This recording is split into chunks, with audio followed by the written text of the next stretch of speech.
Itu semua karena kasih karunia Tuhan. Saya percaya baik yang ibadah di sini maupun yang di industri ini, Tuhan memberikan kekuatan dan kesehatan kepada kita semua.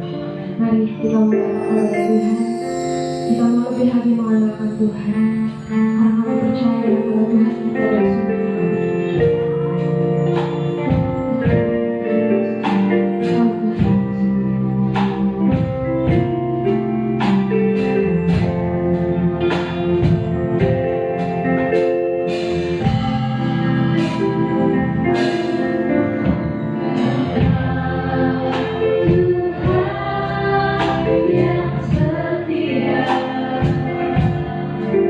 Waktu selalu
kami panggil di dalam nama Tuhan Yesus Kristus.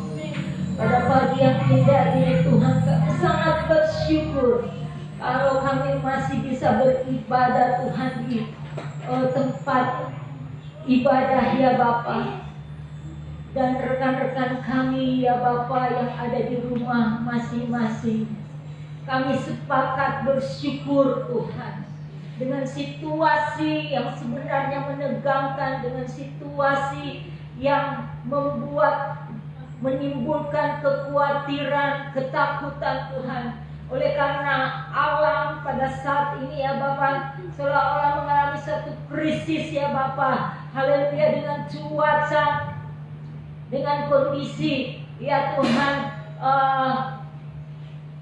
berbagai-bagai musibah yang sementara dialami oleh Indonesia ya Tuhan, bangsa kami ya Bapa. Pada saat ini kami bersyukur kalau kami boleh ada di hadirat-Mu Tuhan, dengan damai sejahtera, dengan sukacita daripadamu ya Bapa, ketenangan daripadamu. Kami sangat bersyukur. Oleh sebab itu biarlah dengan waktu yang Kau telah berikan bagi kami ya Bapa, haleluya, benar-benar pengharapan kami lebih lagi, percaya kami lebih lagi kepadamu ya Tuhan, sehingga dalam ibadah ini kami mengalami suatu sukacita yang besar oleh karena ada lawatan daripadamu ya Tuhan, kekuatan roh ya Bapa, haleluya, dan kekuatan firman-Mu akan dinyatakan Tuhan, haleluya. Setiap rancangan dari kuasa kegelapan yang akan menghalangi ibadah ini kami menolak, kami hancurkan semuanya di dalam nama Tuhan Yesus Kristus.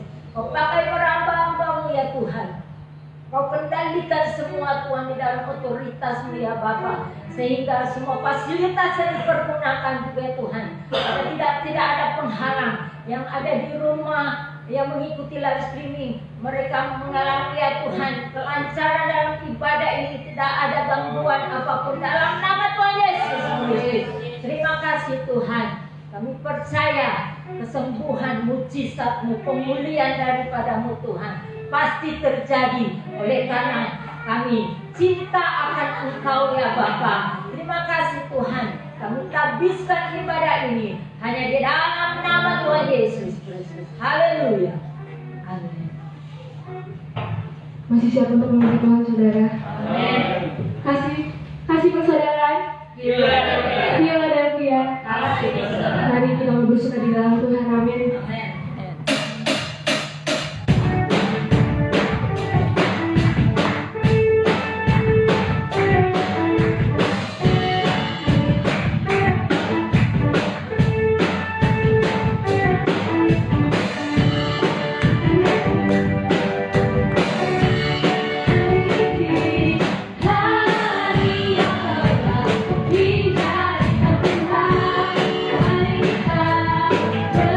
Bersuka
mempersiapkan kita memuji Tuhan. Allah adalah sumber kekuatan kami. Amin.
Juga saatnya untuk kami mau mendengarkan firman.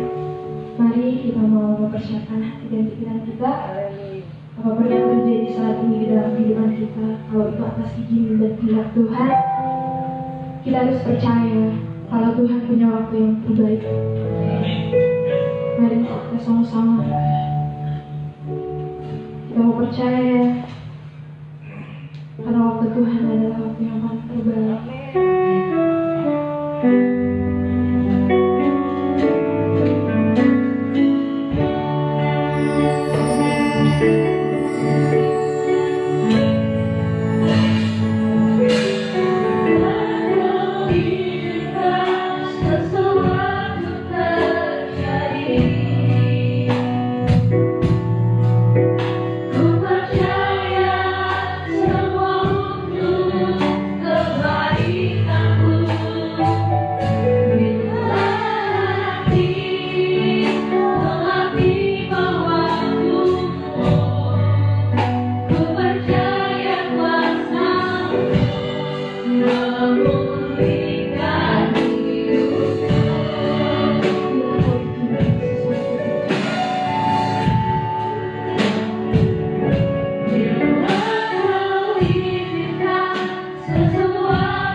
terpujilah nama-Mu.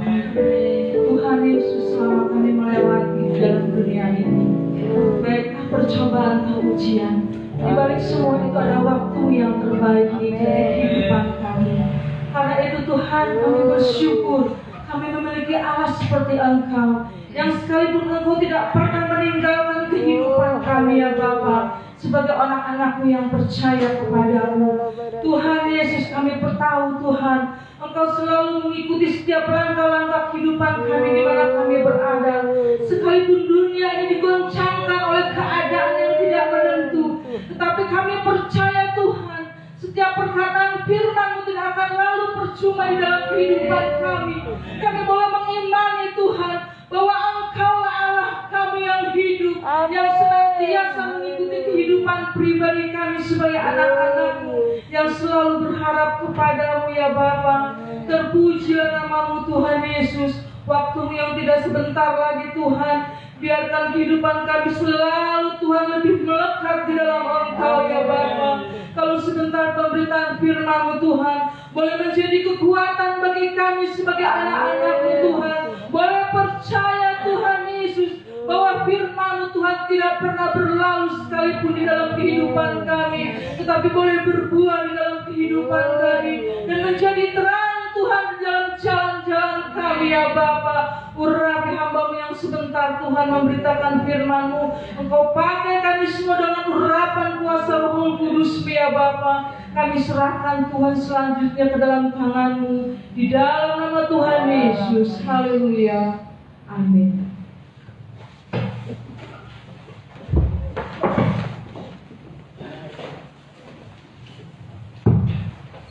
Puji nama Tuhan. Shalom saudara. Kasih Kristus buat semua kita yang hadir bersama dengan yang mengikuti streaming. Dan kita sungguh diberkati di tengah-tengah pandemi yang masih berlanjut di dunia ini saudara. Karena kita tetap bisa makan terpelihara oleh Tuhan. Saudara, kita buka dalam Alkitab kita dalam Injil Yohanes pasal 1 ayat 14 sampai 18. Kita akan baca bersama-sama beberapa ayat ini secara bergiliran, termasuk juga yang ikut live streaming. Karena berbahagialah orang yang membaca, mendengar, dan lebih-lebih melakukan firman Tuhan. Injil Yohanes pasal 1 ayat 14 sampai 18, saya baca 14 dari 15 dan seterusnya secara bergiliran. Firman itu telah menjadi manusia dan diam di antara kita, dan kita telah melihat kemuliaannya, yaitu kemuliaan yang diberikan kepadanya sebagai anak tunggal Bapa, penuh kasih karunia dan kebenaran. Saudara, Yohanes memberi kesaksian tentang Dia dengan berseru, katanya, "Inilah Dia yang kumaksudkan ketika aku berkata, kemudian daripada aku datang Dia yang telah mendahului aku." Sebab Dia telah ada di belakangku. karena dari kepenuhannya kita semua telah menerima kasih karunia demi kasih karunia. Sebab aku telah diberikan oleh Musa, tetapi kasih karunia dan kebenaran datang oleh Yesus Kristus. Tidak seorang pun yang pernah melihat Allah, tetapi anak tunggal Allah yang ada di pangkuan Bapa, dialah yang menyatakannya. Amin.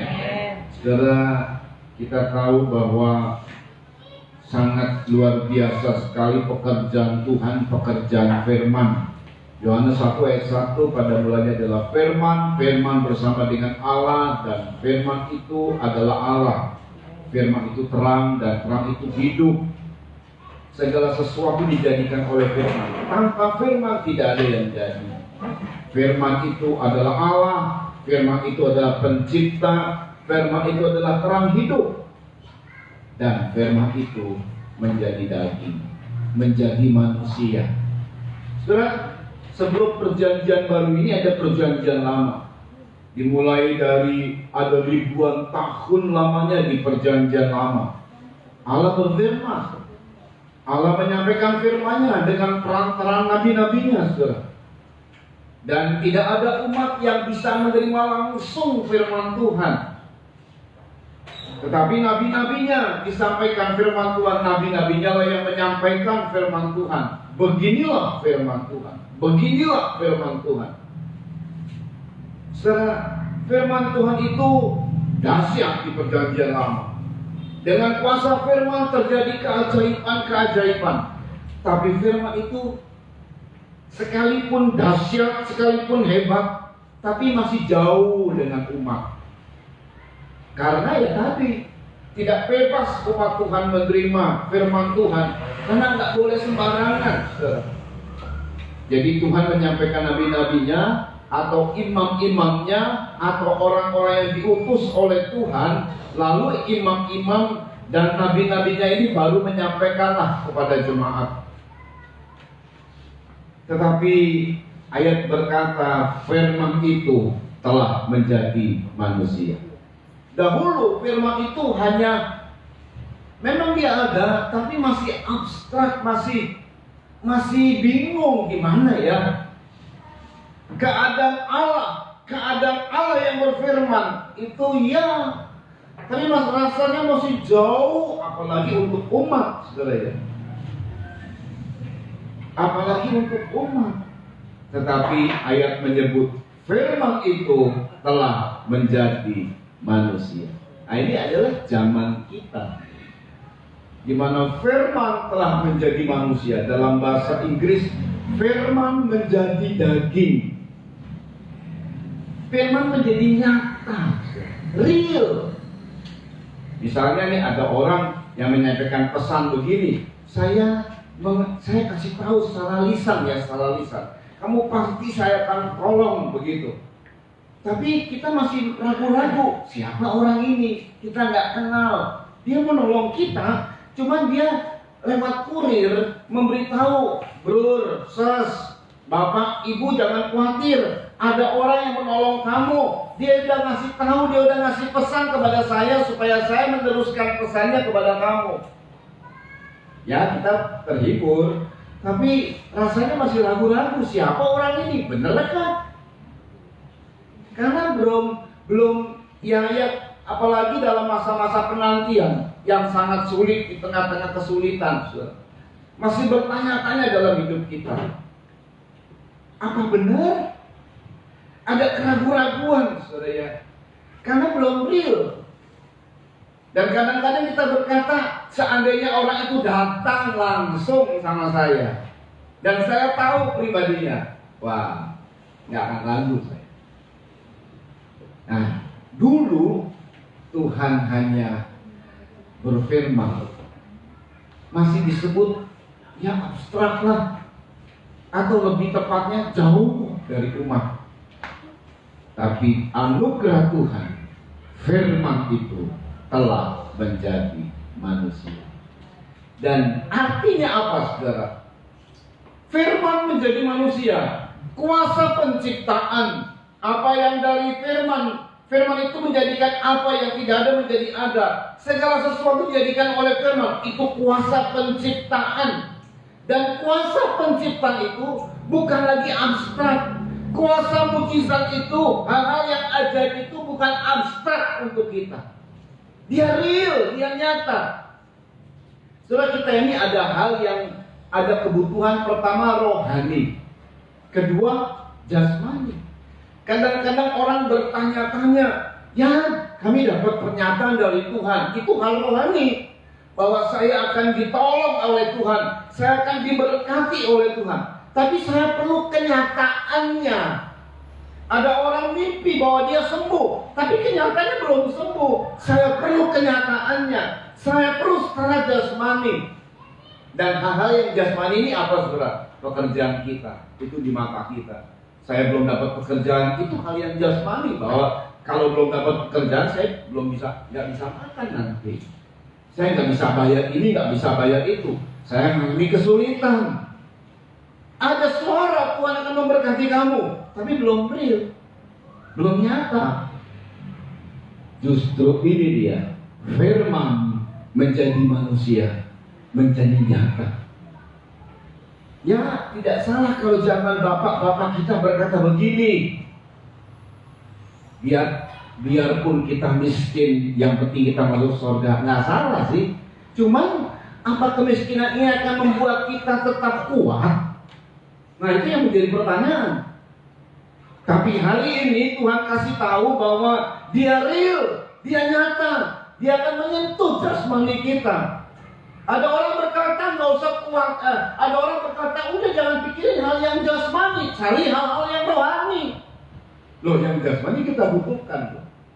Nah, hari ini Tuhan bicara bahwa firman, di mana ada kuasa di situ, di mana ada mujizat di situ, menjadi nyata, menjadi manusia, menjadi nyata, menjadi manusia. Nah, ini luar biasa, saudara. Ini penekanan Tuhan yang luar biasa. Lalu perhatikan, firman itu menjadi manusia diam di antara kita, dan kita telah melihat kemuliaannya. Kemuliaan yang diberikan kepadanya sebagai anak tunggal. Jadi nggak ada kemuliaan lain yang diberikan Allah kepada seorang manusia yang nanti menunjukkan dirinya. Hanya Yesus saja. Tidak ada nabi lain, tidak ada orang lain. Dia tunggal. Nah, gitu loh. Jadi keberadaan dari Allah itu dihadirkan oleh Yesus Kristus. Nanti kita akan melihat, saudara ya. Dan saudara perhatikan baik-baik. Dan ayat berkata begini, Yohanes yang membaptis, yaitu Yohanes Pembaptis, dia berkata begini. Ayat coba tolong dibaca ayat 16. Perhatikan baik-baik ayat 16, 17, 18 ini. Ayat 16, 17, ayat 16 dan 17. Perhatikan ya. Karena dari kepenuhannya, kita semua telah menerima kasih. Nah, dengar baik ya. Kita telah menerima kasih karunia demi kasih karunia. Terus. Sebab hukum Taurat diberikan oleh Musa. Perhatikan, ini disinggung persoalan tentang Musa. Nanti kita akan lihat itu. Ada ayat tentang hal apa ini yang berkaitan dengan kasih karunia dan Musa, hukum Taurat. Terus. Tetapi kasih karunia dan kebenaran datang oleh Yesus. Kasih karunia dan kebenaran itu datang oleh Yesus Kristus. Perhatikan, saudara, kita akan menerima kasih karunia demi kasih karunia. Tuhan sudah memberi kasih karunia sama kita. Belum cukup. Lanjut lagi Tuhan kasih karunia. Belum cukup, besok, lusa, bahkan seterusnya. Jadi hidup kita itu dari kasih karunia demi kasih karunia. Seterusnya kasih karunia. Saudara, ini kaitannya firman menjadi manusia dan kita melihat kemuliaannya. Memang Israel mengatakan begini, di antara semua bangsa kafir, kami adalah bangsa yang dekat dengan Tuhan. Ini Israel berkata begini, kami adalah bangsa yang dekat dengan Tuhannya. Bangsa kafir biarpun buat patung, Tuhannya masih terasa jauh. Tapi Israel itu dekat dengan Tuhannya. Tapi hari ini bukan cuma dekat, firman menjadi daging. Itu beda, saudara. Bobotnya lebih dahsyat. Dan ini terjadi oleh karena kasih karunia. Israel biarpun merasa dekat dengan Tuhannya, dan nabinya pun yang bernama Nabi Musa, karena lewat Nabi Musa memimpin bangsa Israel keluar dari Mesir. Nabi Musa ini, saudara, dalam kehidupannya setia dengan rumah Allah. Dia setia sekali dengan Tuhan. Nah, dia menyinggung soal kasih karunia dalam dialognya dengan Tuhan. Dia berdialog, dia berkomunikasi dengan Tuhan. Dia singgung kasih karunia. Sebenarnya dia ingin sesuatu hal. Kita baca ya. Nah, ini menarik sekali, saudara ya, karena tadi dikaitkan dengan Musa. Dalam konteksnya soal melihat kemuliaan, saudara ya. Dan dengar baik, ini Musa yang luar biasa dengan bangsa Israel yang dipimpin oleh Musa, di mana laut terbelah menjadi dua terbelah, di mana banyak hal yang ajaib terjadi. Tapi itu belum apa-apa. Sebab pada saat Musa yang merasa mendapat kasih karunia, dia berdialog kepada Tuhan. cukup katakanlah seperti basa-basi dulu begitu saudara ya. Yang kemudian dia pengen sesuatu dari hidupnya. Yuk kita baca Keluaran pasal 33 ayat 11 sampai 23. Mari kita simak baik-baik. Ini ayat-ayat ini sungguh luar biasa ini, mengandung makna-makna yang dalam saudara. Dan saya mau kasih tahu. Jadi nanti kalau kita udah baca, belum apa-apa itu dibanding kita. Yuk dibaca Keluaran 33 ayat 11 sampai 23. Yuk. Dan Tuhan berbicara kepada Musa dengan berhadapan muka seperti seorang berbicara kepada Nah, temannya. kita lihat ya di situ, kita mau garis bawahi dulu atau diingat dulu ada konteks Tuhan berbicara kepada Musa dengan berhadapan muka. Seperti seseorang berbicara kepada temannya. Nah, mari kita lihat dulu terus kan? Kemudian kembalilah ia ke perkemahan. Ya. Tapi abdinya Yosua bin Nun, seorang yang masih muda, tidaklah meninggalkan kemah itu. Ya, terus Lalu berkatalah Musa kepada Tuhan, memang engkau berfirman kepadaku, suruhlah bangsa ini berangkat, tetapi engkau tidak memberitahukan kepadaku siapa yang akan kau utus bersama-sama dengan aku. perhatikan. Namun demikian kau berfirman. Namun demikian kau berfirman Tuhan. Ini kata Musa lagi dialog saudara. Namun demikian kau berfirman Tuhan apa? Aku mengenal namamu, Engkau berkata begini Tuhan, aku mengenal namamu Musa. Terus dan juga engkau mendapat kasih karunia di dan hadapanku. engkau mendapat kasih karunia. Jadi kaitan dengan firman menjadi manusia, kaitannya dengan kasih karunia. Lalu Musa dialog sama Tuhan. Engkau berfirman kepadaku Tuhan bahwa aku dapat kasih karunia. Itu baru awal dia ngomong ya. Gak taunya dia punya pengen banget. Ya terus ada dibaca. Maka sekarang, jika aku kiranya mendapat kasih karunia di hadapanmu, beritahukanlah kiranya jalanmu Jika kepadaku. aku betul memang mendapat kasih karunia, beritahukan aku jalan yang harus ditempuh. Terus Sehingga aku mengenal engkau. sehingga aku mengenal engkau. Wah, ini sebenarnya baru dialog basa-basi.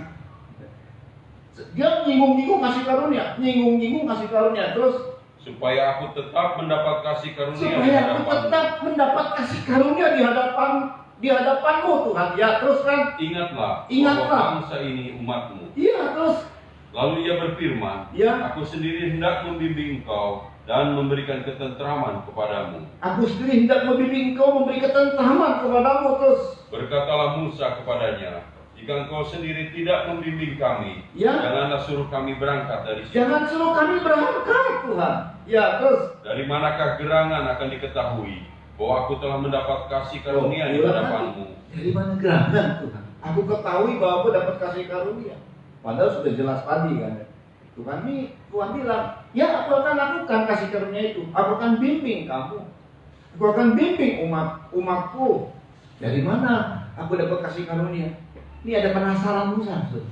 Terus dibaca. Yakni aku dengan umatmu ini, Ya, bukankah karena engkau berjalan bersama-sama dengan kami, sehingga aku dengan umatmu ini dibedakan dari segala bangsa yang ada di udah muka bumi ini. dibuktikan bahwa ada perbedaan dari bangsa-bangsa lain.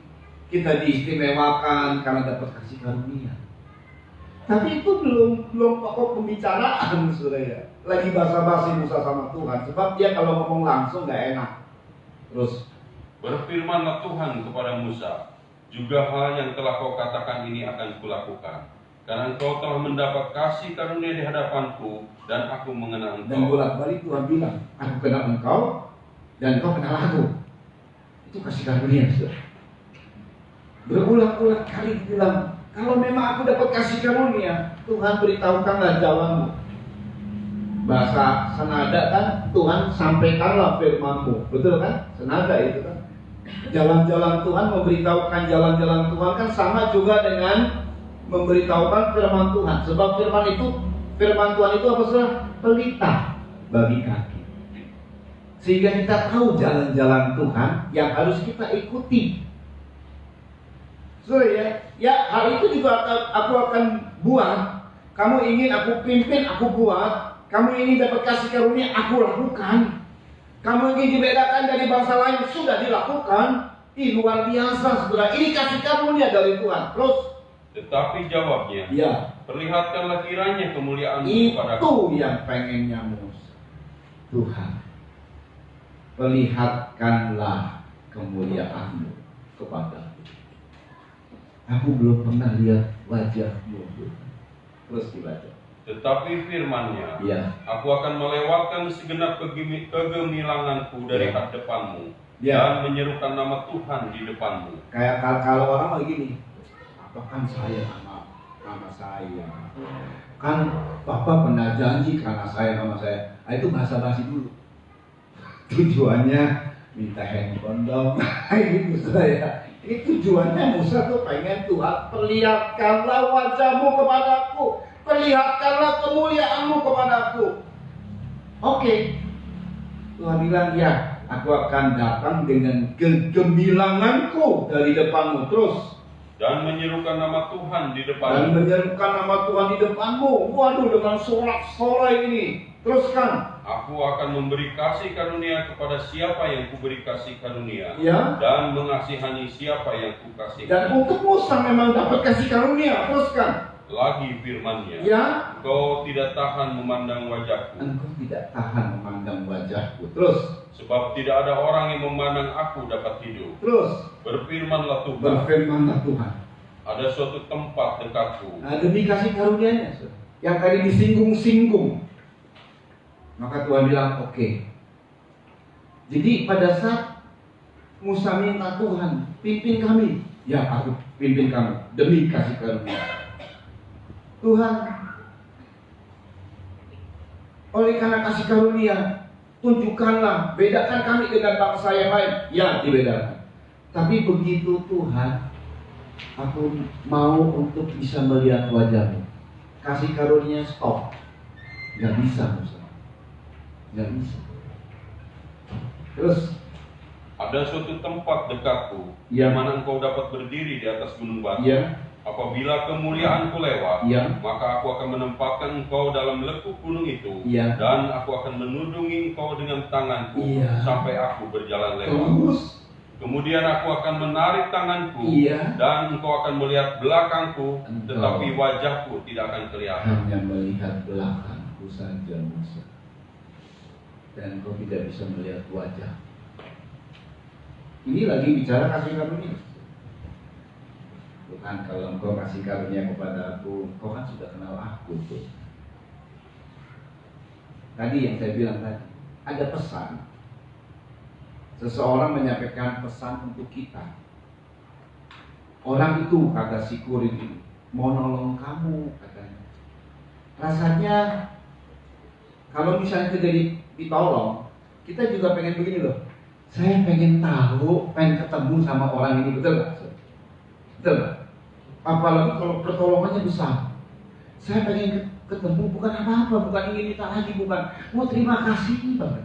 Betul nggak, Saudara? Rasa nggak puas kan? Betul, Saudara ya? Sama dengan Musa. Dia sudah bersama dengan Tuhan. Dia dengar firman. Dia dengar pesannya. Tapi dalam suara loh, dia pengen lihat wajah Tuhan. Tuhan bilang nggak bisa Musa. Perhatikan saudara ya, itu Musa dapat kasih karunia demi kasih karunia. Begitu untuk meminta melihat wajah Tuhan, stop kasih karunia Tuhan. Tidak Musa. Engkau hanya melihat belakangku saja.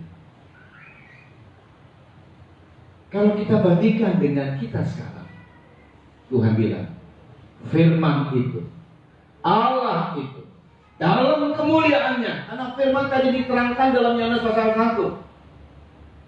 Pada mulanya adalah firman, firman itu bersama dengan Allah, dan firman itu adalah Allah pribadi. Olehnya semua diciptakan. Tanpa dia tidak ada yang jadi. Itu Allah yang Maha Kuasa, Allah yang juga diminta sama Musa untuk perlihatkanlah wajahmu. Allah yang sama yang diminta sama Musa demi kasih karunia. Stop, Tuhan bilang, gak bisa. Tapi untuk kita, Tuhan bilang, firman Allah yang pribadi itu menjadi manusia, diam di antara kita, dan kita melihat kemuliaan. Wow.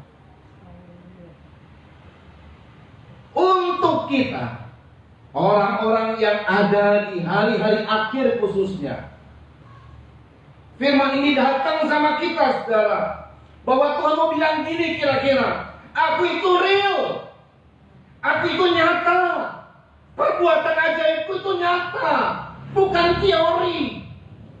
Engkau memang sedang mendengar teori, tetapi aku nyata, tidak sekedar teori. Engkau bisa merasa, engkau bisa melihat. Ini luar biasa, saudara. Untuk Musa, orang yang dekat dengan Tuhan, Tuhan bilang, engkau hanya melihat belakangku. Jadi Musa itu ada di lekuk. Waktu pas Tuhan mau lewat, ditutup dulu mata Musa di dalam. Nah, begitu lewat, nah kamu dibuka tangannya. Karena mata Musa itu ditutup dengan tangan. Jadi tangan Tuhan di lekuk gunung. Nah, dia jalan. Ya, kalau kita ada di lekuk itu kan, sempit kan, pandangannya cuma satu arah kan, nggak bisa kiri kanan karena gunung dua-dua kan. Nah, Tuhan jalan dalam kemuliaan. Itu kalau disuruhkan nama Tuhan sama malaikat, jadi itu luar biasa, itu suasana yang luar biasa. Tetapi Musa tidak bisa lihat wajah Tuhan, nggak bisa Tuhan tidur berhadapan dengan Musa, mati Musa. Makanya caranya adalah, karena diberi kasih karunia tadi, Musa kan bicara kasih karunia kasih. Ya tadi saya bilang tuh gambarannya, kan kalau Bapak sayang sama saya, maka lama-lama tuh basa-basinya menjadi keinginan yang sebenarnya. Tolong dong perlihatkan wajahmu. Nah, itu yang Musa minta. Nggak bisa, Musa nggak ngerti. Cuma kan dia pengen banget. Tuhan bilang nggak bisa. Engkau hanya lihat punggungku saja. Jadi waktu ditutup tangannya supaya Musa tidak melihat, jadi gelap itu kan. Tuhan lewat itu. Nah, dibuka tangannya Tuhan. Ah, Musa lihat punggungnya Tuhan. Tetap dijawab sama Tuhan. Tapi nggak full kasih karunia. Tapi dalam Yesus Kristus, firman itu telah menjadi daging dan kita melihat kemuliaan. Sebenarnya sejak Yesus hadir, Allah itu real, nyata, dan itu hanya ada di orang Kristen. Kenapa nggak jadi nyata dalam diri kita? Ada kesalahan. Bukan karena Allah, pribadinya sudah hadir. Nah saudara, kemudian dia sebutkan begini. Firman menjadi manusia, diam di antara kita. Perhatikan ya. Sebenarnya secara fisik, Yesusnya secara fisik sudah tidak ada. Adanya di mana? Di surga. Nah, untuk menghasilkan firman jadi manusia, itu enggak kemudian serta-merta jadi. Enggak. Untuk menghadirkan Allah jadi manusia, enggak serta-merta main sembarang pilih. Tidak. Makanya dipilih Maria, dipilih Yusuf. Itu adalah satu penyaringan yang saudara mau tahu berapa tahun? Ribuan tahun namanya. Nggak sehari dua hari Tuhan siapkan semua itu. Ribuan tahun. Sejak zaman Musa. Jadi Tuhan, oh gitu ya, Musa pengen lihat wajahnya. Wajah Tuhan. Bukan hanya itu, saudara. Di dalam perjanjian lama, kita bicara perjanjian lama. Perjanjian lama itu selalu berkata begini, saudara ya. Carilah wajahku. Betul ya? Nih saya ungkapkan beberapa ayat-ayat dalam perjanjian lama. Jadi kenapa kau harus penting banget melihat wajah Tuhan itu? Kenapa? Sedangkan dalam perjanjian lama masih bayangan, saudara. Tapi di situ udah diseru-serukan. Kita baca 2 Tawarik 7 ayat 14. Ini aja yang saya mau ungkapkan. Ada banyak lagi ayat-ayat kalau setelah baca, saudara carilah wajahku. Oh banyak sekali saudara. Cuman konteks ini penting juga untuk negara, untuk negeri, saudara. 2 Tawarikh 7 ayat 14. Yuk dibaca. Dan umatku yang atasnya namaku disebut merendahkan diri, berdoa dan mencari wajahku. Nah, merendahkan diri, berdoa dan mencari wajah Tuhan. Gak pernah dilihat tuh wajah Tuhan. Kok ada seruan, ada ajakan mencari wajah Tuhan? Rasanya kan jadi teori ini. Jangankan umat, Musa yang dekat sama Tuhan aja nggak bisa kau lihat wajahnya. Lalu umat nggak bisa mencari wajahku terus. Lalu berbalik dari jalan-jalannya yang jahat, maka aku akan mendengar dari sorga dan mengampuni dosa mereka. Iya. Aku selalu mencari wajah Tuhan. Carilah wajahku selalu, kata Tuhan. Nah sekarang kita lihat juga, ini yang dilakukan berabad-abad lamanya oleh orang Israel. Saat orang Israel beribadah, saat orang Israel mendapat berkat, namanya berkat Harun, Imam Harun. Ini yang disebut-sebut juga oleh hamba-hamba Tuhan hari-hari ini, saudara. Tapi mari kita lihat, ini adalah ungkapan perjanjian lama. Bilangan 6 ayat 23 sampai 27. Perhatikan baik-baik, ini berkatnya. Saudara, berkatnya itu bukan hal-hal yang jasmani, tapi berkatnya itu adalah hal-hal yang apa yang Tuhan bilang. Mari ayat 23, bukan yang jasmani, misalnya seperti gini, aku berkati kamu pekerjaanmu, aku berkati ladangmu. Tidak. Berkat imam besar ini adalah ini. Coba yuk dibaca. Berbicaralah kepada Harun dan anak-anaknya. Ya. Beginilah harus kamu memberkati orang Israel. Beginilah harus kamu memberkati orang Israel. Ya. Katakanlah kepada mereka. Katakanlah kepada mereka. Ya. Tuhan memberkati engkau. Tuhan memberkati engkau. Dan melindungi engkau. Dan melindungi engkau. Tuhan menyinari engkau dengan wajahnya. Tuhan menyinari engkau dengan wajahnya. Terus. Dan memberi engkau kasih karunia. Dan memberi engkau kasih karunia. Terus. Tuhan menghadapkan wajahnya. Tuhan menghadapkan wajahnya, tidak membelakangi, menghadapkan wajahnya, sehingga kita wajah dengan wajah melihat Tuhan, begitu maksudnya. Terus. Dan memberi engkau damai Dan sejahtera. itu terjadi damai sejahtera. Terus. Demikianlah harus mereka meletakkan namaku atas orang Israel, maka aku akan memberkati 2 mereka. kali disebut Tuhan menyinari engkau dengan wajahnya. Tuhan menghadapkan wajahnya kepadamu. Tapi perjanjian lama biarpun itu diungkapkan berabad-abad lamanya, masih menjadi misteri. Tiba-tiba Injil Yohanes 1 ayat 14, firman itu telah menjadi manusia dan kita melihat kemuliaannya. Yang diminta oleh Musa kita dapat.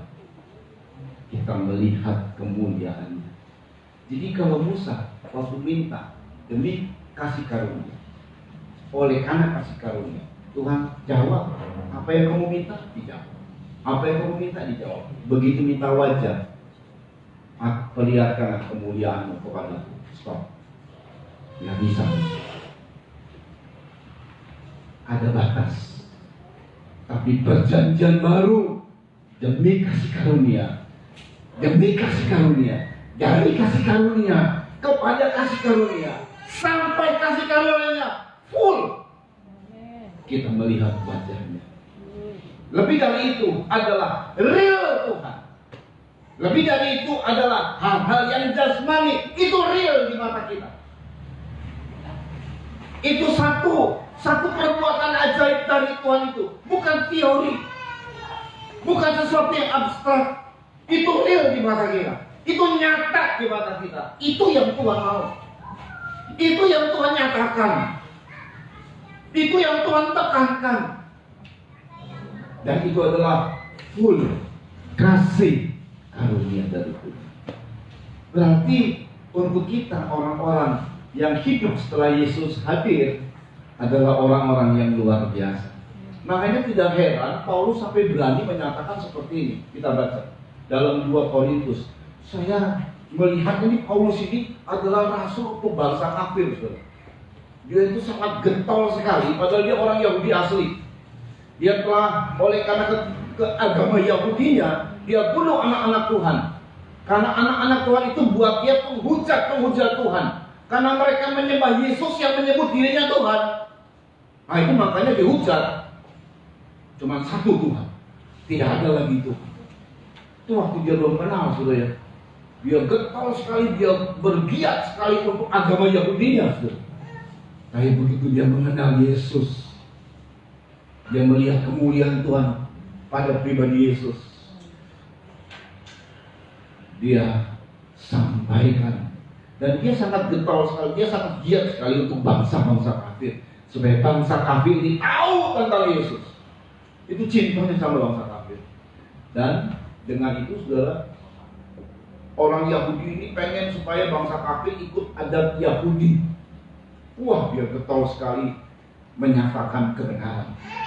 Dan dia nyatakan untuk bangsa kafir ini. Saya ulang lagi ya, dia itu bukan bangsa kafir, dia orang Yahudi. Tapi dia berkata dengan luar biasa sekali, untuk bangsa kafir ini nggak akan mendapat anugerah besar daripada Israel. Lo serius loh dalam hal ini ya. Kita baca 2 Korintus pasal 3. Luar biasa pada saat Paulus bilang ini, saudara ya. Kita membaca yuk. Kita baca ayat 3 dimulai, nggak apa-apa ada panjang ayat ini. Karena penekanan Paulus sangat luar biasa. Jikalau saudara mendengar ini, harusnya saudara bersemangat. Harusnya kita ini orang-orang yang berlatar belakang kafir bersemangat. Anugerah Tuhan itu besar sepenuhnya buat kita, sepenuhnya. Yuk dibaca. Karena telah ternyata bahwa kamu adalah surat Kristus yang ditulis oleh pelayanan kami, Ya. ditulis bukan dengan tinta, Ya. tetapi dengan roh dari Allah yang hidup, Terus. bukan pada loh-loh batu, Ya. melainkan pada loh-loh daging, Terus. yaitu di dalam hati manusia. Perhatikan. Demikianlah besarnya keyakinan kami kepada Allah oleh Kristus. Ya. Dengan diri kami sendiri kami tidak sanggup untuk memperhitungkan sesuatu seolah-olah pekerjaan kami sendiri. Tidak, kesanggupan kami adalah pekerjaan Kesanggupan Allah. kami adalah pekerjaan Allah, kata Paulus. Ya. Ialah membuat kami juga sanggup menjadi pelayan-pelayan dari suatu perjanjian baru. Makanya ada perjanjian baru dan kita hidup dalam perjanjian baru. Terus, Yang tidak terdiri dari hukum yang tertulis. tidak terdiri dari hukum yang tertulis. Ini hukum ini tertulis di sini ya.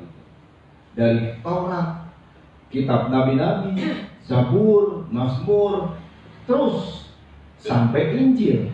Tetap dia tertulis. Tetapi yang tertulis ini tidak mati begitu saja, saudara. Tidak letterlek saja. Kita ini melayani bukan secara harafiah, tapi secara roh, pelayanan roh. Yuk dibaca. Yang tidak terdiri dari hukum yang tertulis, tetapi dari roh. Sebab hukum yang tertulis mematikan, Hukum yang tertulis mematikan. Terus, tetapi roh menghidupkan. tetapi roh menghidupkan. Artinya apa? Setelah kita membaca yang tertulis, roh itu menghidupkan. Contoh, firman menjadi manusia. Kalau tidak dihidupkan sama roh, mentok di situ. Firman jadi manusia, firman jadi manusia. Cuma dongeng. Tapi begitu kita melihat disingkapkan sama Tuhan, ini artinya kasih karunia Allah full buat kita. Full buat kita.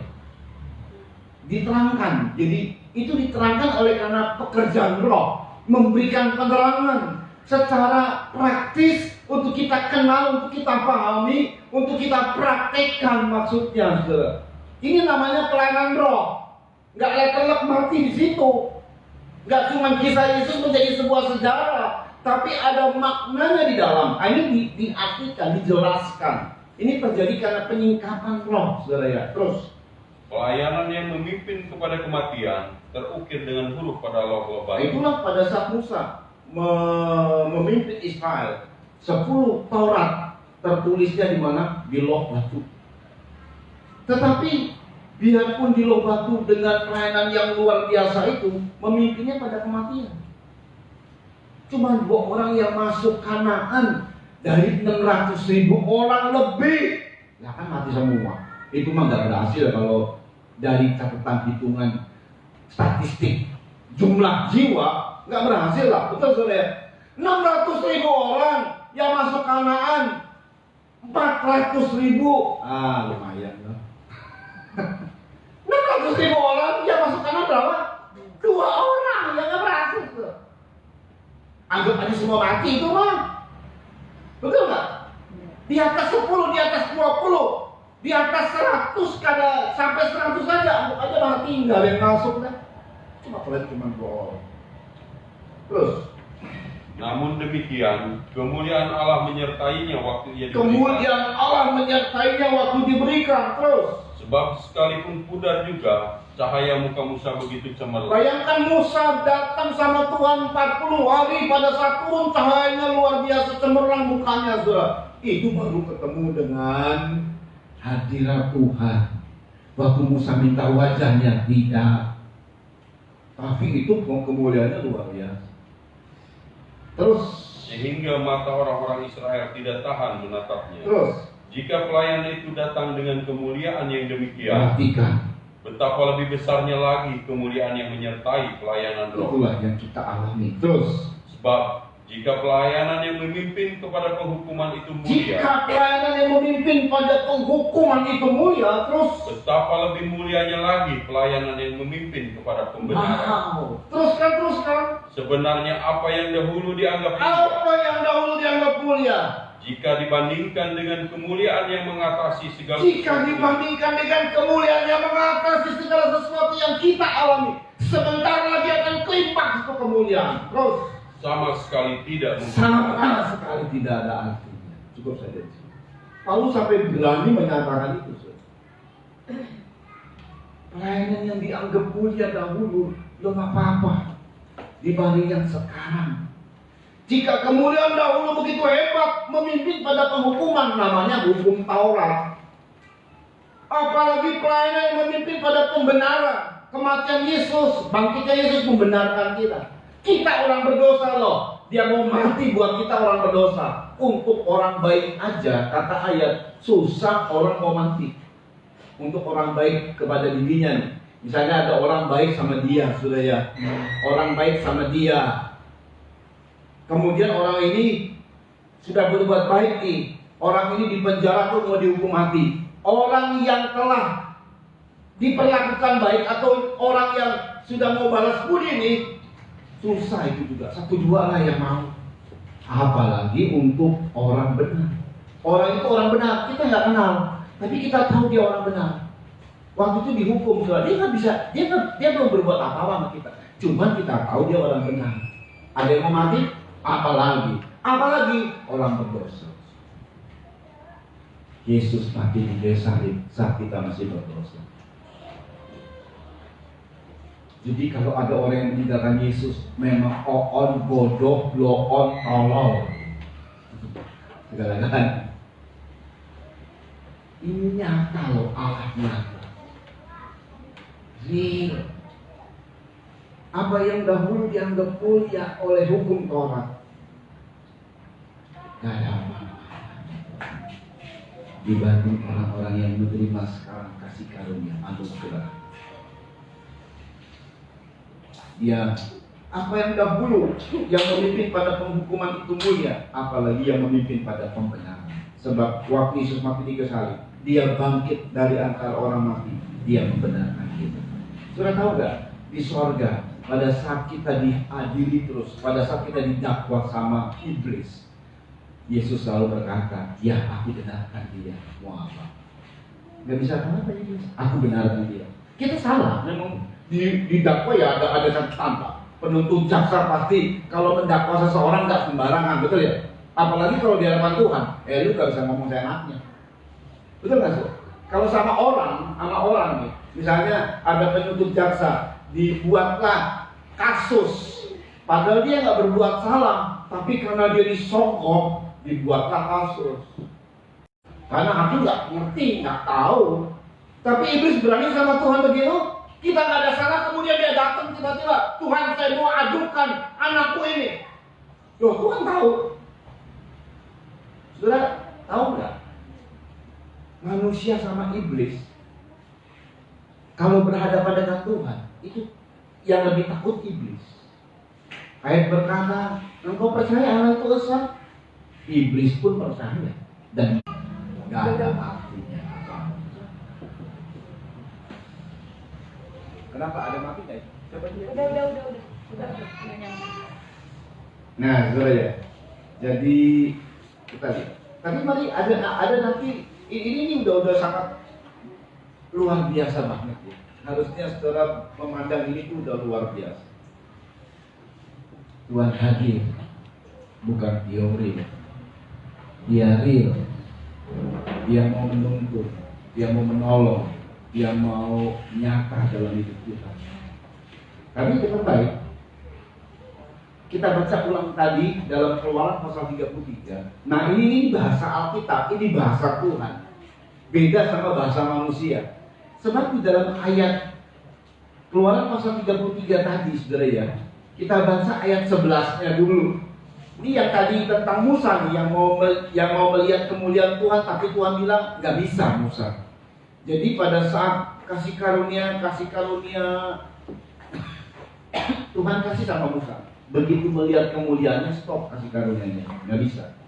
Kau hanya bisa lihat punggungku. Jadi nggak maksimal kasih karunianya gitu loh. Tapi sekarang ini sangat maksimal.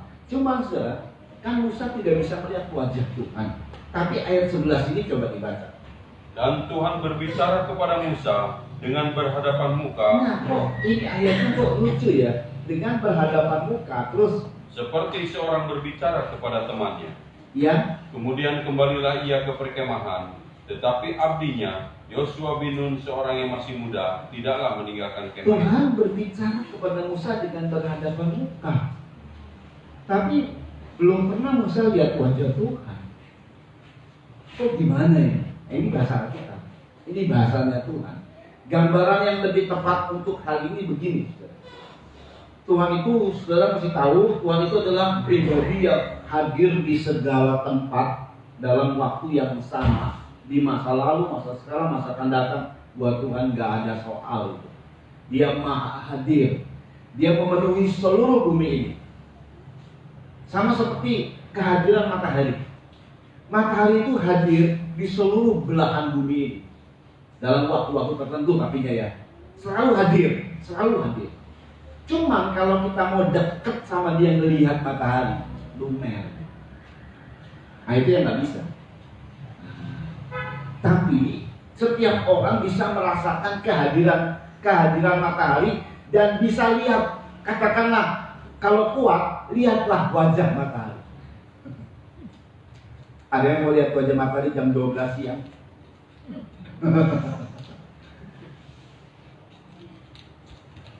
Atau bisa merasakan kehadirannya.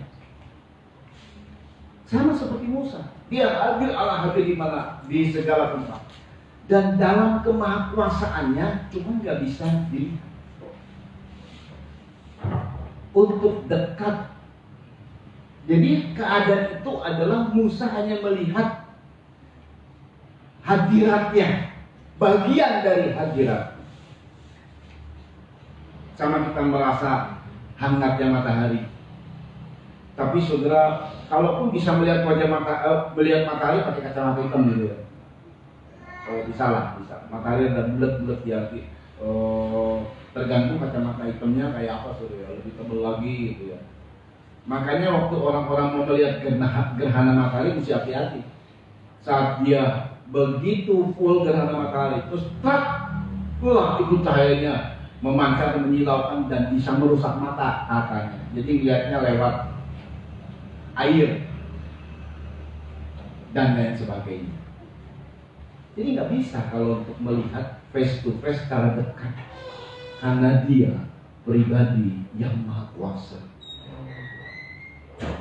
Tetapi lewat Yesus Kristus, kemahakuasaannya di situ ada. Kita lihat dia, Allah pribadi dalam Yesus Kristus. Bukan cuma bayangannya, tapi pribadi dan nyata. Menyangkut dia bicara itu tidak teori, tapi menyangkut hal-hal yang jasmani, tidak sekedar rohani, tapi hal-hal yang jasmani, hal-hal yang saudara butuhkan. Itu dia hadir, mau menolong dan menyentuh kita di situ. Nah, saudara, jadi artinya Tuhan itu hadir secara jasmania. Tadi mari kita lihat di mana kita rasakannya. Sebab Yesus ya adalah Allah yang jadi manusia dan dia sudah hadir. Cuma kan sekarang nggak ada. Makanya pada saat Yesus mau naik ke surga, yang ngomong begini. Ini menarik sekali, makanya ya, kalau saudara mampu menghadirkan dia seperti hal ini dalam kondisi apa? Jadi ini Tuhan maunya gini loh. Engkau melihat aku, melihat itu pakai mata ya. Domba-domba terbiasa dengan mendengar. Hari ini Tuhan bicara, engkau lihat wajah. Cari wajahku. Ketemukan wajahku. Engkau lihat aku, kata Tuhan. Kalau dilihat, maka akan terkuasai apanya, saudara? Pikiran. Apa yang kita lihat itu akan dipikir.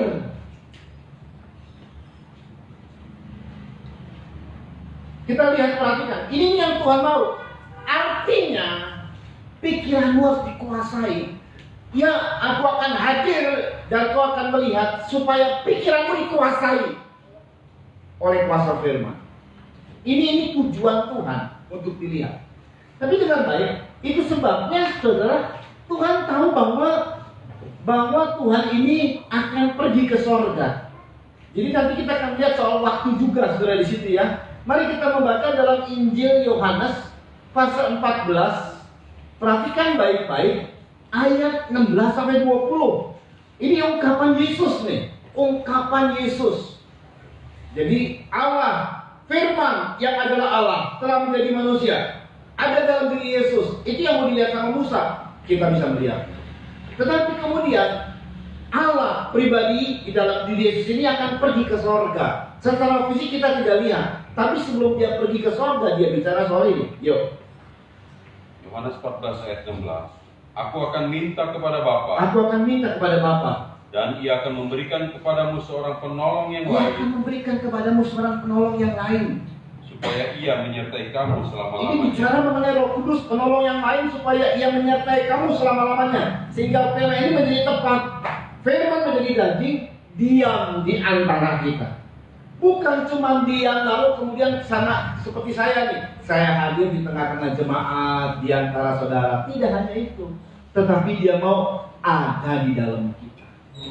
Diamnya bukan di antara kita saja, tapi di dalam kita. Dia menyatu dengan kita. Itu sebabnya maka mesti ada rupa yang lain, yaitu Roh Kudus. Yuk dibaca terus. Yaitu roh kebenaran. Ya, Dunia tidak dapat menerima dia. dunia tidak dapat menerima dia. Terus. Sebab dunia tidak melihat dia. Dunia tidak melihat dia. Terus. Dan tidak mengenal dia. Tidak mengenal dia. Terus. Tetapi kamu mengenal dia. Kamu mengenal dia. Sebab ia menyertai kamu dan akan diam di dalam. Dan akan diam di dalam kamu. Terus. Aku tidak akan meninggalkan kamu sebagai yatim piatu. Aku, kata Tuhan, tidak akan meninggalkan kamu sebagai yatim piatu. Padahal dia mau meninggalkan murid-muridnya dan umatnya. Terus. Aku datang kembali kepadamu. Aku datang kembali kepadamu. Pemikiran kita, aku datang kembali kepadamu. Nanti Tuhan datang. Gitu kan. Tapi ini kata Tuhan. Tinggal sesaat lagi dan dunia tidak akan melihat aku lagi. Terus. Tetapi kamu melihat aku. Tetapi kamu melihat aku. Terus. Sebab aku hidup dan kamu pun akan hidup. Aku hidup dan kamu pun akan hidup. Terus. Pada waktu itulah kamu akan tahu Iya. bahwa aku di dalam Bapakku dan kamu di dalam aku dan aku di dalam kamu. Yohanes 16 ayat 16. Sama penekanannya. Yuk, Yohanes 16 ayat 16. Tinggal sesaat saja dan kamu tidak melihat aku lagi. Terus. Dan tinggal sesaat saja pula dan kamu akan melihat aku. Iya.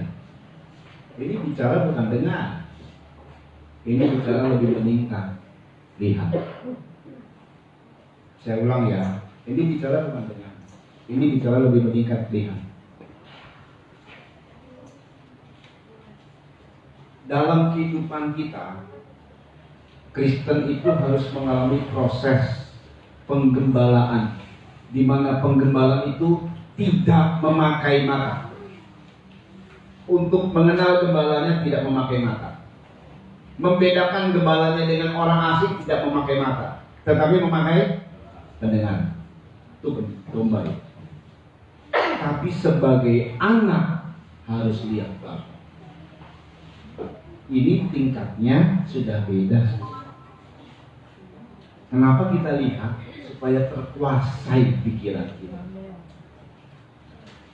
Dan apa yang kita lihat di pikiran kita ini nanti nyatu hati dan pikiran kita karena terbiasa.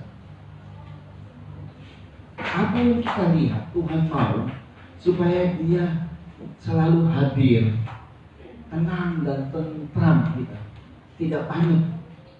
Apapun yang terjadi tidak panik, karena anak melihat bapaknya hadir.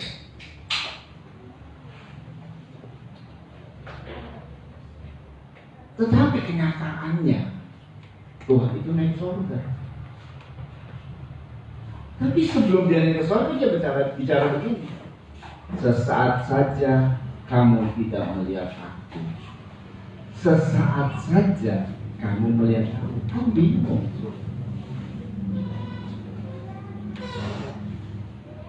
Dia tidak berkata dengan sebuah kata perwakilan, tapi bicara melihat, melihat.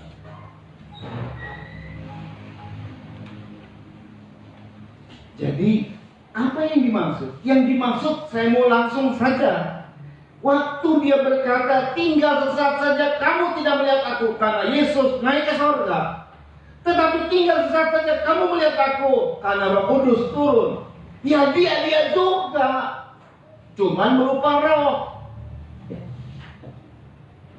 Tapi yang Tuhan mau hadirkan adalah biarpun dia berupa roh, maka kemampuan kita harus melihat dia, bukan melihat dengan kasat mata, saudara, tapi melihat dia.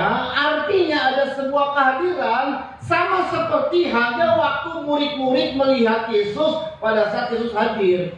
Jadi kalau keberadaan kita ini kondisinya kita samakan dengan yang dahulu pada saat Yesus hadir.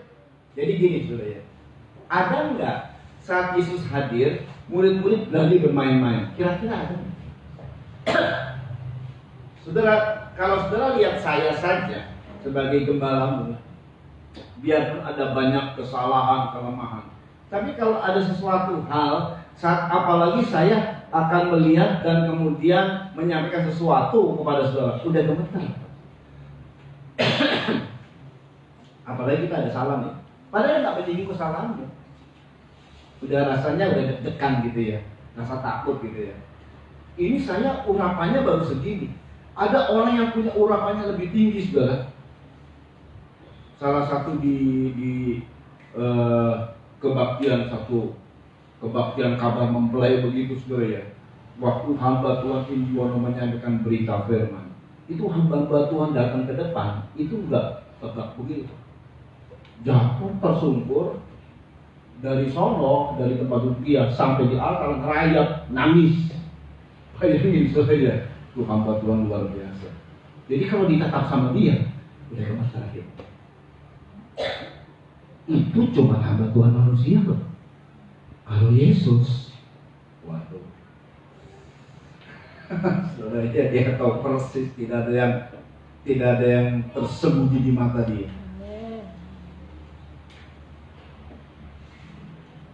Jadi artinya tidak main-main. Sungguh takutnya bukan takut lihat hantu, saudara ya, tapi takut untuk berbuat salah, takut berbuat dosa. Tapi bukan takut dalam satu penghukuman, takutnya menyenangkan, saudara, takut yang menyenangkan. Karena dia juga tidak hadir sebagai orang yang jaim gitu Yesus, enggak. Ada apa-apa sama murid-muridnya, dia juga tahu pikirannya, dia sharingkan. Ya ada hamba Tuhan yang sudah, mentang-mentang sudah dipakai sama Tuhan, lalu jaim, orang jadi takut sama dia. Kalau melihat dia udah gemetar. Nggak gitu Tuhan, nggak gitu. Tuhan itu Bapak juga yang baik, sahabat yang baik. Tapi mereka takutnya yaitu takut untuk tidak berani berbuat salah. Kalau bisa menyenangkan hatinya, nggak main-main, begitulah. Kalau saudara bisa menghadirkan dia seperti itu, dia akan real dalam hidup saudara. Ini sebab akibat kok. Kalau saudara menghadirkan dia seperti itu, pada saat kita mau lakukan tindakan yang aduh ini menyenangkan Tuhan atau tidak loh, dia hadir loh. Dia bersama-sama dengan saya loh. Dia tahu pasti saya, tidak sembunyi. Kalau kita bisa menghadirkan sedemikian rupa, nah pikiran ini yang jahat ini, yang kadang-kadang menimbang segala macam dan kadang-kadang selalu bertolak belakang dengan apa yang Tuhan mau. Ini pikiran ini loh. Tapi kalau kita menghadiri dia, maka pikiran kita juga jadi takluk. Karena apa yang kita lihat itu hadir. Memang tidak secara lahiriah, kita tidak mendapat penglihatan apapun, tapi ada rasa kehadiran seseorang dalam diri kita itu. Dan datangnya ini bukan masalah kehadiran dia itu bukan masalah kita takut seperti apa. Yang lebih tepatnya, kita jadi percaya kepadanya. Dalam tiap-tiap hari masa pandemi, kita nggak pernah panik. Kenapa? Dia hadir. Betul-betul hadir. Kita merasa itu. Kita melihat dalam mata rohani kita, dalam percaya kita. Di tengah-tengah kacaunya dunia, bisa nggak kita melakukan seperti itu? Tidak panik, karena dia hadir. Itu memang akan terasa. Apa yang menjadi bagian dari jasmaniahmu yang belum diselesaikan, Tuhan selesaikan. Serius, saudara, Tuhan selesaikan. Itu tiap-tiap saat. Ya bayangkan ya, dengan kehadiran seorang bapak kepada anaknya, tenanglah anaknya. Kecuali memang lagi diuji. Memang dia rasa tidak, kita sudah seru, cuman dia rasanya nggak hadir. Dia sebetulnya hadir, cuma membiarkan kita.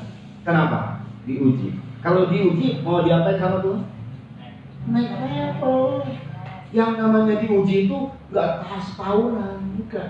Cuma sekian minggu.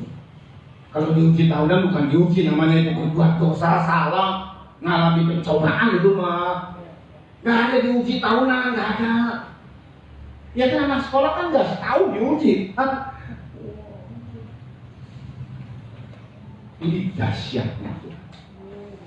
Makanya ya, Tuhan juga tidak mau diungkap begini loh, saudara ya. Satu kali Thomas. Ya kita tahulah soal Thomas. Saya sebut saja ceritanya. Waktu pas murid-murid bilang, Yesus bangkit loh. Saya nggak percaya, kata Thomas. Sebelum saya mencucukkan jariku bekas lubang paku dan tanganku bekas lubang tombak di lambungnya.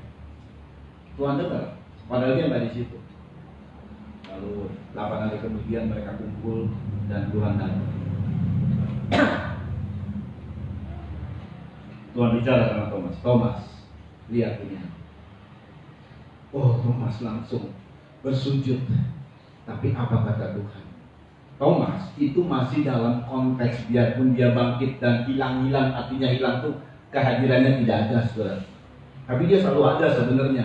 Cuman tidak diperlihatkan, begitulah kira-kira. Dia ada tapi tidak diperlihatkan.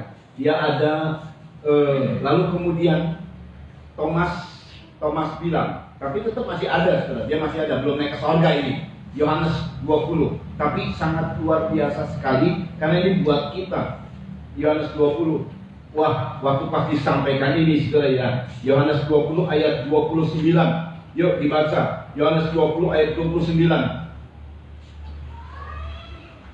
Kata Yesus kepadanya, karena engkau telah melihat aku, maka engkau percaya. Dengar baik. Berbahagialah mereka yang tidak melihat. Berbahagia mereka yang tidak melihat secara kasat mata fisiknya Tuhan. Terus namun percaya. Itu siapa? Kita lebih berbahagia dari Thomas. Karena kita belum melihat Tuhan secara fisik, tapi percaya.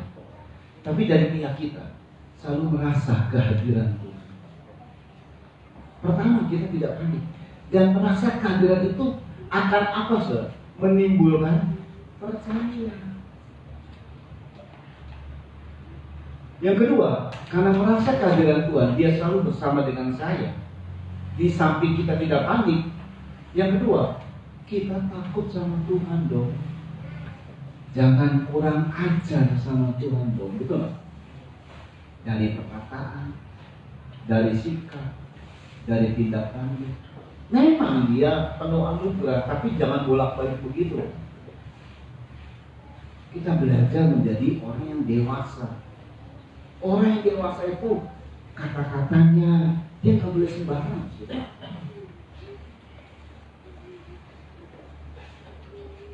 Dan di mana dia hadir?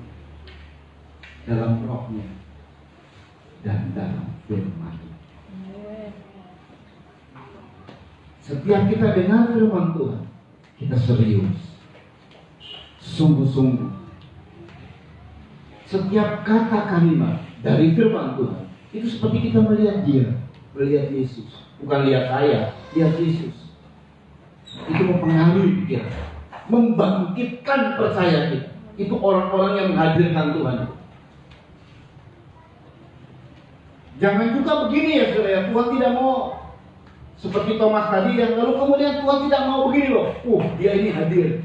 Jadi setiap pertemuan jemaat kita menyiapkan kursi kosong buat Yesus. Kleru itu, penyesat itu malah terjadi tersesat. Gak ada yang begitu karena Tuhan tidak pernah menghadirkan dirinya secara fisik lalu disiapkan ini dan itu. Bukan, karena arah Tuhan bukan kursi, bukan benda-benda. Arah Tuhan itu siapa? Kita baiknya. Ini loh tubuh kita ini setiap pribadi. Firman jadi manusia. Bahasa Inggris bilang firman menjadi daging. Nah kira-kira apa yang kemudian menjadi daging buat kita? Kalau kita apa sih? Makan. Makanya kalau firman jadi daging, itu taraf Kristen itu adalah buat dia firman itu sebagai makanan. Kalau dia nggak baca firman, seperti dia nggak makan. Itu baru taraf awal, tapi itu tingkatnya udah lebih tinggi. Itu paling tinggi, tingkat paling tinggi. Udah di ruangan kudus, di ruang kudus. Mau lebih tinggi lagi tingkatnya saudara. Melakukan firman Tuhan adalah makanan. Paling tinggi itu tingkatnya saudara. Udah nggak ada tingkat lain. Itu adalah visi 2020. Waktu saya bilang 2020, saya ingat sekali di Natal 2019. Waktu saya bilang itu saudara, saya menyatakan kepada jemaat, rasanya kok visi kita ini akhir, visi terakhir. Sebab visi-visi yang lain cuma rapture. Udah nggak ada visi yang lain buat di dunia. Ini visi yang paling terakhir. Sebab 2020 itu saya bicara di 2019. 2020 saya merasa kok kosong ya. Maksudnya nggak ada visi gitu loh. Tiba-tiba pandemi. 2020 ke depan udah kita nggak pakai visi. Bulan apa namanya? Bulan kasih kayak bulan apa enggak? Visinya cuma satu, siap rapture gitu loh. Bukan bulan kasih. Kasih itu mesti nggak usah pakai visi itu. Kasih itu harus dilakukan terus. Namanya buah roh. Ini biasanya visi gini, next level, waduh ya kan. Mujizat yang diberdayakan, apa kayak gitu kan ya. Itu udah nggak ada visi lagi juga. Yang ada cuma siap rapture. Betul 2020. Sejak saat itu dunia bisa berubah ya saudara. Berubah loh. Seluruh struktur dunia, pemerintahan dan lain sebagainya berubah. Sejak saat 2020 saya percaya apa yang di Alkitab sampaikan itu benar. Sebab Alkitab memang kadang-kadang kalau kita baca ada perubahan-perubahan secara struktur di pemerintahan dunia. Itu bisa berubah memang. Betul-betul nggak dipikir, nggak diperkirakan sama kita. Tiba-tiba terjadi sesuatu. Hari ini Tuhan sampaikan firman supaya kita siap. Jangan khawatir, Dia sudah menjadi daging. Biarlah kita respon dengan firman itu adalah kebutuhan makananku Tuhan. Sama seperti kalau aku nggak makan, demikian juga aku harus makan firman. Karena kalau aku nggak makan firman, sama seperti aku nggak makan makanan jasmania, aku akan sakit, aku akan lemes, sakit dan mati. Makanya ini hidupku, nasibku pada firman Tuhan. Lalu meningkat, melakukan firman adalah makanan. Tiap-tiap hari aku harus melakukan firman Tuhan. Berbuat baik sama orang, mengasihi orang, mengampuni orang. Tiap-tiap hari aku harus melakukan itu. Aku tidak mau ada sakit hati karena aku mau mengampuni orang. Mau mengampuni orang, berbuat baik sama orang. Boleh disakiti, nggak apa-apa. Tapi aku tidak akan menyakiti orang. Itu makananku. Aku tidak menyakiti orang karena itu makananku. Melakukan firman. Kalau itu udah tingkat tinggi, Tuhan bicara, bukan cuma yang rohani saja. Apa yang menjadi kebutuhan jasmani Tuhan siapkan semua. Lebih dari itu Tuhan berkata, dagingku adalah benar-benar makanan, darahku adalah benar-benar minuman. Jadi bukan dia hadir hanya untuk sebuah kehadiran, tapi dia hadir menyediakan dirinya untuk jadi kebutuhan makanan rohani kita. Barang siapa makan daging dan minum darahku, dia hidup selama-lamanya. Dia punya hidup. Mari kita datang sama Tuhan.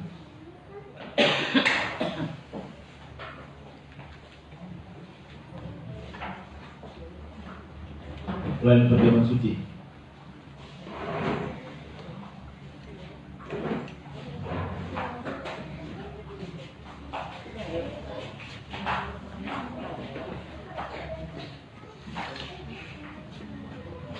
Firman jadi manusia yang di antara kita. Haleluya, haleluya. Kami datang kepada-Mu Tuhan, mohon belas kasihan dari-Mu. Perkenankan kami untuk bersatu dengan tubuh dan darah.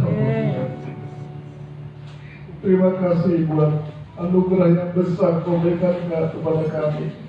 Kami orang yang belakang dari Kau itu sebenarnya tidak dapat keselamatan, tapi oleh anugerah-Mu kami boleh menerima kepenuhan anugerah-Mu, kepenuhan kasih karunia-Mu.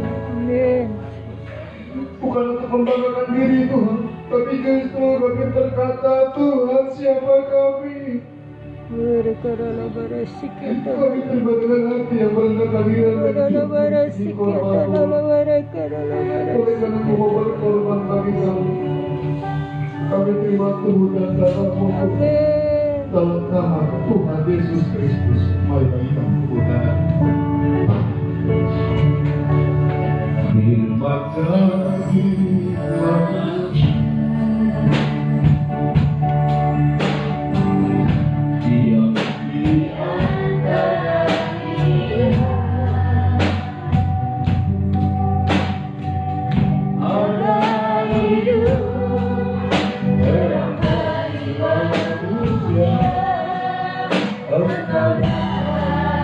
Bagi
David.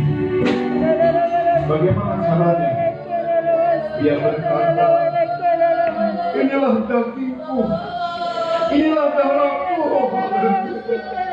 Rela, dengan kerelanya mati di kayu salib. Kenapa firman menjadi daging dan bisa kita nikmati? Tidak hanya menyertai, tetapi ada di dalam kita. Haleluya, haleluya, haleluya. Firman yang berkuasa, firman yang adalah terang hidup, ada di dalam kita. Haleluya. Dengar firman Tuhan dan percayalah kepada Tuhan. Sebab apa yang telah kuteruskan kepadamu telah aku terima dari Tuhan, yaitu bahwa Tuhan Yesus pada malam waktu yang diserahkan mengambil roti, dan sesudah itu yang mengucap syukur atasnya. Yesus memecah-mecahkannya dan berkata, inilah tubuhku yang diserahkan bagi kamu. Perbuatlah ini menjadi peringatan akan aku. Haleluya. Bukankah roti yang kita pecah-pecahkan adalah persekutuan dengan tubuh Kristus? Amin. Makalah dengan percaya tubuh Kristus dalam nama Tuhan Yesus Kristus. Mari angkat minuman yang bersih darah Kristus. Haleluya. Demikian juga Yesus mengambil cawan sesudah makan lalu berkata, cawan ini adalah perjanjian baru yang dimeteraikan oleh darahku.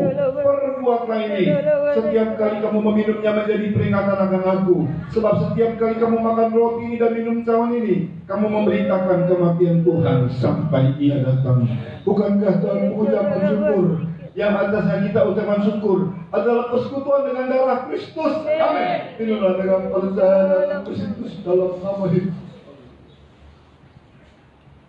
Mari nyembah Tuhan. Kita masyarakat itu kelera murid Aisyah.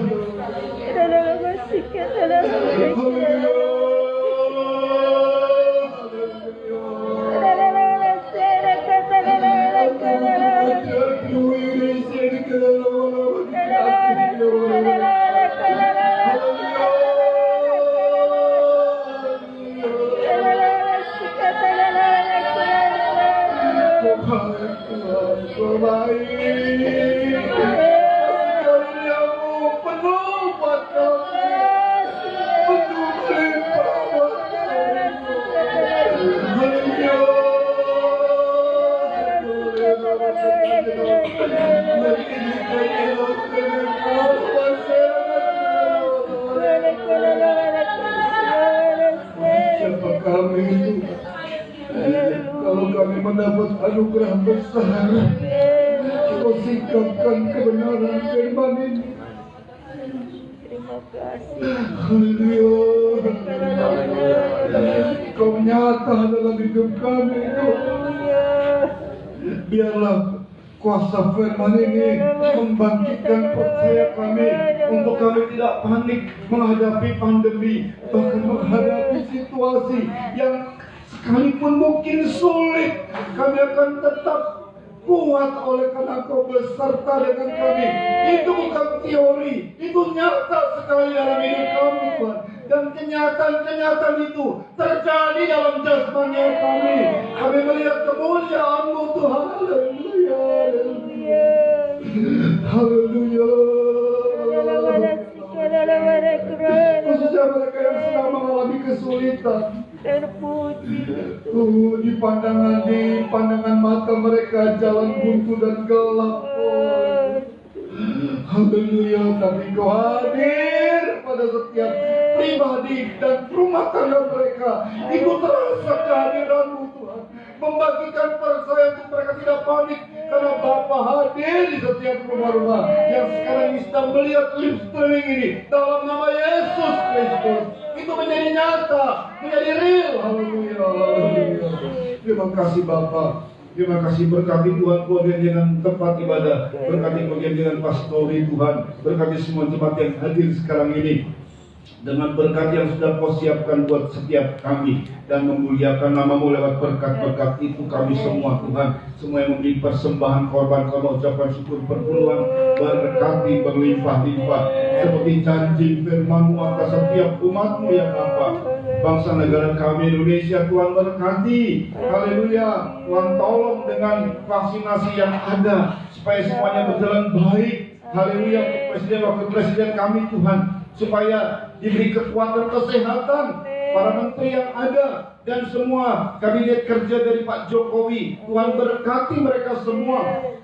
Demikian pula Tuhan di MPR dan DPR, supaya mereka bisa bersepakat dengan pemerintah sehingga negara ini maju dan negara ini Tuhan diberkati oleh Tuhan. Demikian KPK, TNI Polri, intelijen, dan juga yang bergerak di bidang hukum, supaya mereka bisa membongkar kasus-kasus besar, koruptor, narkoba, terorisme, dan hal-hal yang lain Tuhan, dan semua dihukum setimpal dengan perbuatannya. Mari Tuhan backup dengan pengadilan sorga, dengan hukum sorga. Bertindaklah supaya namamu ditakuti di antara bangsa-bangsa lain di Indonesia ini Tuhan. Nama Tuhan dipermuliakan. Mari Tuhan nyatakan kemuliaan atas Indonesia.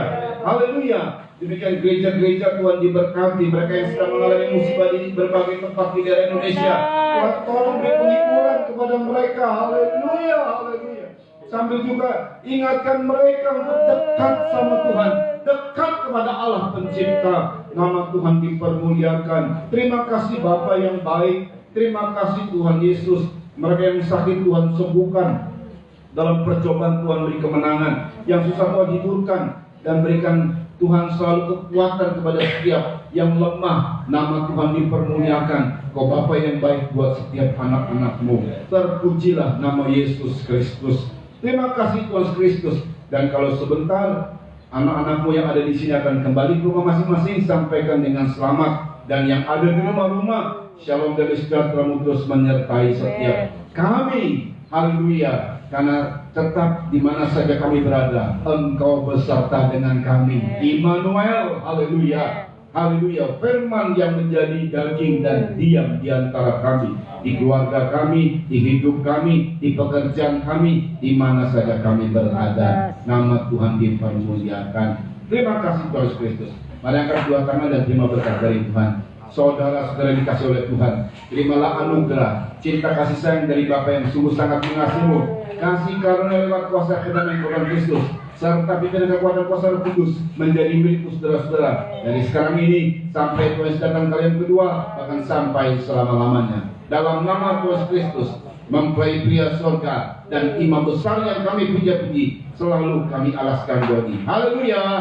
Amin. Tuhan memberkati.